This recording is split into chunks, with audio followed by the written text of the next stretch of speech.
Yung nangangalay ka na sa bigat, tapos biglang mo nailagay. Naibaba mo yung kasal-kasal. Tapos yung galit ko sa tatay ko, bigla akong na-miss mo agad. So, yun, mula nun, grabing iyak ko.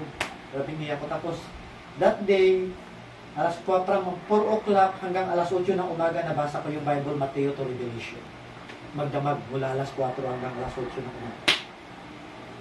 Alas 4 ng hapon hanggang alas 8 ng umaga, Mateo to Revelation. Ang ilaw ko nung gasira, yung gaas lang na may mitya. Magdamag po yun, hindi ako nakaramdam ng antok. Parang pakiramdam ko, nagbabasa ako ng love letter. Naturong, parang pakiramdam ko lahat na sinasabi sa akin ng Panginoon, I love you. I love you. I love you. So, nung binabasa ko ngayon yung pahayag, may mga nakakatakot palang mga revelation doon. Pero nung time na yung binabasa ko, parang puro I love you, nababasa ko. Nung mga panahon na yun, natapos ko Mateo hanggang Revelation. Magmula nun, hindi na ako mapigilan, katok na ako ng katok sa mga bahay, kwento na ako ng kwento. Sabi ko, ganun pala kabuti yung Diyos. Sabi ko, may pag-asa pala tayo. Sabi niya ako, sabi ko, may pag-asa pala ako. Kahit pala siya ulo ako, nakalaki na Panginoon. Tapos magmula nun, unti-unti nawala yung sigarilyo, unti-unti. Ano pa yan? 3 months after na pagtanggap ko sa Panginoon. Struggle ako nun eh. Yung kasi pagkatapos kain, ayaw ko si tatay kung naka-experience manigarilyo. Naka-experience kayo tayo manigarilyo, right?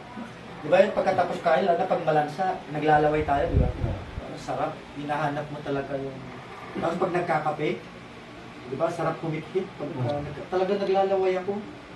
Pasok ako sa kwarto, talagang umiiyak ako sa Panginoon. Sabi ko, Lord, tulungan mo ako, hindi ko kaya nakatakas sa bagay na.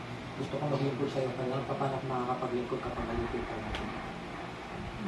So yun po, hanggang unti-unti na lang, hindi po ako nagka-hindi. Hanggang talagang kahit sinusumpong talaga ako, nilaban ko talagang hindi aya ng Panginoon na pagtagumpay na nawala yung sigarilyo. Tapos yan, hindi na ako mapigilan, araw-araw, sige na akong lakad, nanak po talaga ako ng loob.